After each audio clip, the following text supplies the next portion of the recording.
नमस्ते मित्रों।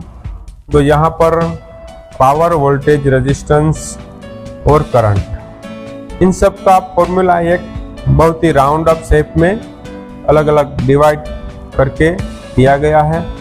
तो ये फॉर्मूला को आप शॉर्टकट में याद कर सकते हैं और कहीं भी लिख भी सकते हैं।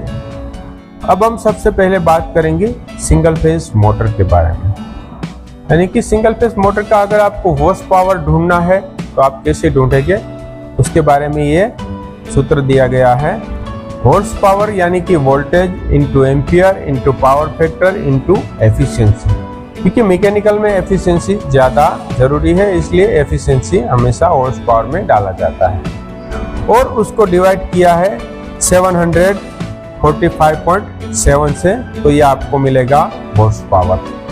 अभी हम सिंगल फेज में वॉट का जो डेफिनेशन है उसको हमको चाहिए तो क्या करेंगे, वॉट चाहिए तो क्या करेंगे, तो आपको voltage into ampere into power factor, ये तीनों का मल्टीप्लाई करना है तो आपको वॉट मिलेगा। अभी इन्हीं वॉट को आपको किलो वॉट में ट्रांसफर करना है, तो आप क्या करेंगे, जो ऊपर का फॉर्मूला है उसको आप डिवाइड बाय 1000 कर देंगे तो वो आपको किलो वॉट में मिल जाएगा। ये नीचे का सूत्र यही दिया गया है। उसके बाद अगर आप kilo watt hour, single phase में किलो वॉट आवर चाहिए तो आपको voltage into ampere into PF into hours, क्योंकि जो किलो वॉट आवर्स है वो टाइम के साथ चलता है। 1 किलोवाट का लोड 1 घंटा चलता है तो 1 यूनिट होता है, ऐसा स्टैंडर्ड है। तो आपको यहाँ पर voltage into ampere into PF into hours into divide by 1000 किया है, ये तो यहाँ किलोवाट हावर्स का फॉर्मूला हो गया। उसके बाद आएगा केवीए। केवीए जो हाई टेंशन लाइन में ज्यादा चलता है, ये सिंगल फेज 3 फेज में बहुत कम चलता है। केवीए में क्या होता है, तो केवीए में पावर फैक्टर निकल जाता है। Voltage into ampere divide by 1000 कर देंगे तो आपको डायरेक्ट केवीए मिल जाएगा।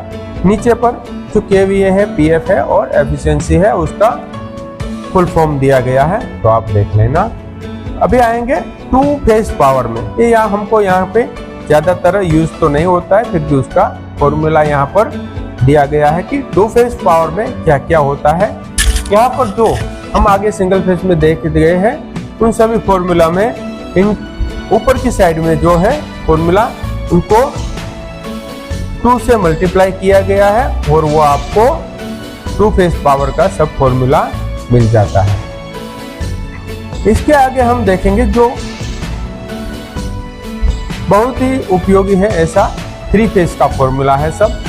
तो 3 फेज मोटर, या तो उसमें आप हॉर्स पावर देखेंगे तो वो देखने के लिए है आपको हॉर्स पावर में वोल्टेज इंटू एम्पियर इंटू यहाँ पर 3 फेज है इसलिए √3 आया, मतलब 3 फेज में √3 सब जगह सब फॉर्मूला में लगेगा।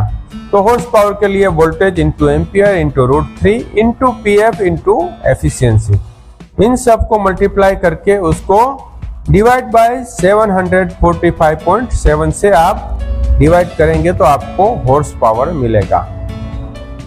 इसके आगे चलते हैं तो आपको वॉट, 3 फेज में वॉट चाहिए, तो ऐसे तो सब फॉर्मूला में √3 आगे लगा देना चाहिए। तो यहाँ पर voltage into ampere into PF into √3 किया हुआ है, तो आपको ये 1 वॉट मिलेगा। 1 वॉट कैसे मिलेगा, इसका यहाँ फॉर्मूला दिया। अब आपको किलोवाट करना है, तो किलोवाट करना है तो ऊपर का जो फॉर्मूला है voltage into ampere into PF into √3 करेंगे, डिवाइड बाय 1000 करेंगे तो आपको 1 किलोवाट मिलेगा। किलोवाट आवर्स, किलोवाट आवर्स जो फिर से हम बोलेंगे कि 3 फेज में 1 किलोवाट आवर्स यानी कि 1 यूनिट का कैलकुलेशन करना है तो कैसे करेंगे। तो यहाँ भी दिया गया है voltage into ampere into power factor into hours, time के साथ चलता है इसलिए इंटू √3 डिवाइड बाय 1000, तो ये किलोवाट आवर्स हो गया, यानी कि 3 फेज का 1 यूनिट हो गया। उसके लिए आपको इतनी क्वांटिटी चाहिए जो यहाँ पर दी गई है। उसके बाद 3 फेज में जो ज़्यादातर एचटी लाइन, एचटी कनेक्शन वगैरह में उपयोग होता है। केवीए ट्रांसफार्मर में भी केवीए ज़्यादा यूज होता है। तो उसका फॉर्मूला दिया गया है KVA is equal to voltage into ampere into √3।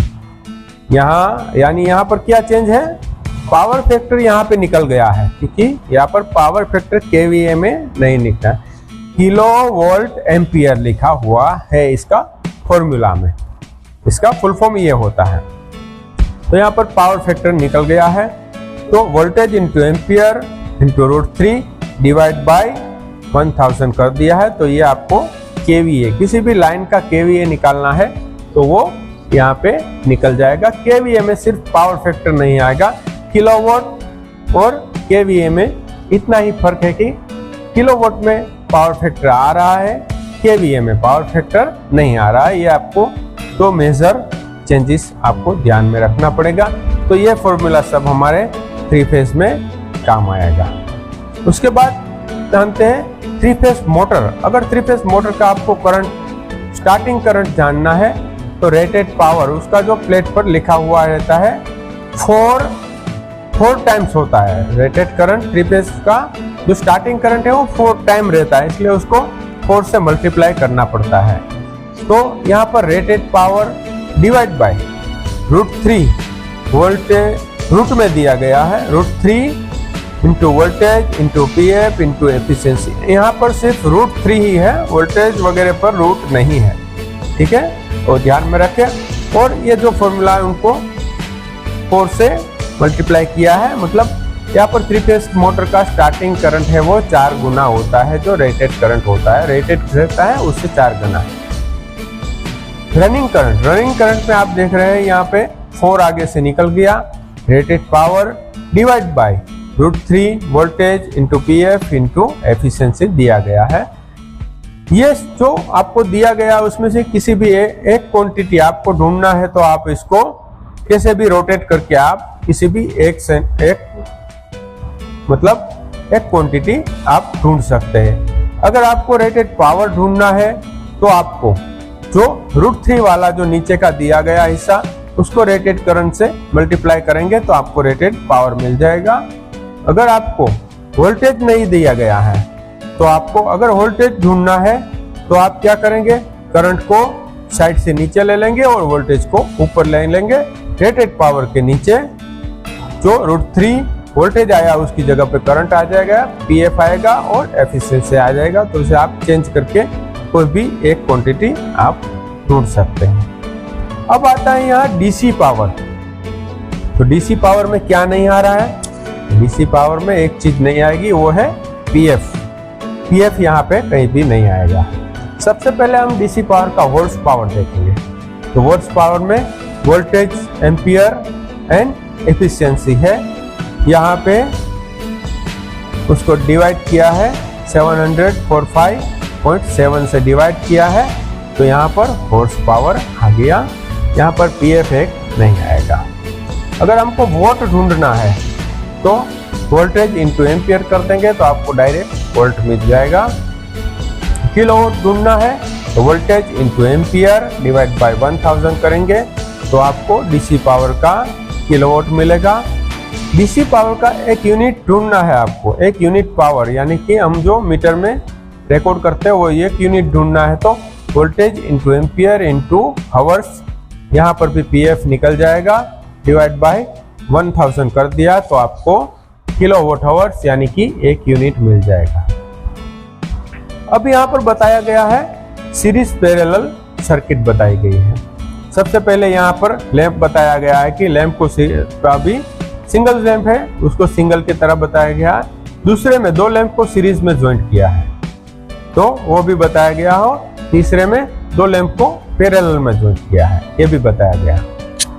तो उसके नीचे देखें तो हम 3 बैटरी को सीरीज में ज्वाइंट किया है। तो यहाँ पर वोल्टेज का संबंध बताया गया है कि वोल्टेज उसका प्लस होगा, यानी कि तीनों बैटरी का वोल्टेज प्लस होगा। 1.5 वोल्ट की बैटरी है तो यहाँ पर 4.5 वोल्ट प्लस हो गए, टोटल प्लस किया तो 4.5 वोल्ट हो गया। उसके बाद बताया गया कि 3 बैटरी को पैरेलल में ज्वाइंट करेंगे तो वोल्टेज का क्या होगा। तो यहाँ पर वोल्टेज सेम रहेगा, 1.5 वोल्ट है, तो तीनों बैटरी का भी 1.5 वोल्टेज है, लेकिन यहाँ पर हमको करंट बढ़ा हुआ मिलेगा। इसके बाद जो रेजिस्टेंस का जो सीरीज पैरेलल जॉइंट है वो बताया गया है। तो यहाँ पर सबसे पहले सिंगल रेजिस्टेंस बताया गया है, उसका रेजिस्टेंस कितना है उतना ही कैलकुलेशन करना पड़ेगा।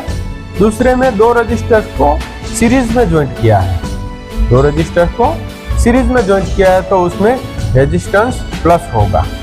जो एक रेजिस्टेंस है दूसरा रेजिस्टेंस है, दोनों का मिलाकर जो टोटल रेजिस्टेंस होगा दोनों का रेजिस्टेंस प्लस होगा। ये यहाँ पर बताया गया R is equal to R1 plus R2। अभी तीसरी जो सर्किट है उसमें दो रेजिस्टेंस को पैरेलल में ज्वाइंट किया गया है। पैरेलल में ज्वाइंट करेंगे तो उसका फॉर्मूला चेंज हो जाएगा। यहाँ पर टोटल रेजिस्टेंस आपको ढूंढना है तो R is equal to R1 into R2, दोनों को इंटू करेंगे, उसके बाद divide by R1 plus R2 करेंगे तो आपको इसका टोटल रेजिस्टेंस मिल जाएगा। भले ही अलग अलग वैल्यू हो लेकिन आपको ये सर्किट का टोटल रेजिस्टेंस आपको यहाँ मिल जाएगा।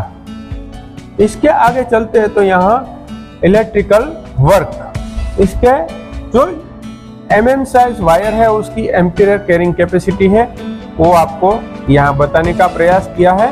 तो आप इसका स्क्रीनशॉट भी ले सकते हैं कि कितना mm तक का वायर कितना एम्पीयर ले सकता है। यहाँ पर उसका जो 150 एम्पीयर तक का जो मैंने यहाँ पर मेरे को मिला है 75 किलोवाट का जो है वहाँ तक का हमको यहाँ 90 mm² तक का उसका रेशियो यहाँ पर दिया गया है। ये भी है लेकिन इसमें 250 mm², 400 एम्पीयर तक का, 350 एम्पीयर तक का रेटेड करंट जो केबल है वो यहाँ साइज दी गई है और उसका फॉर्मूला भी यहाँ पर दिया गया है, तो ये आप देख सकते हैं। तो मैंने यहाँ ये इलेक्ट्रिक साइड में ये वीडियो बनाने का प्रयास किया है। तो अगर आपको ये वीडियो अच्छा लगे तो लाइक शेयर और सब्सक्राइब कीजिए। अस्तु।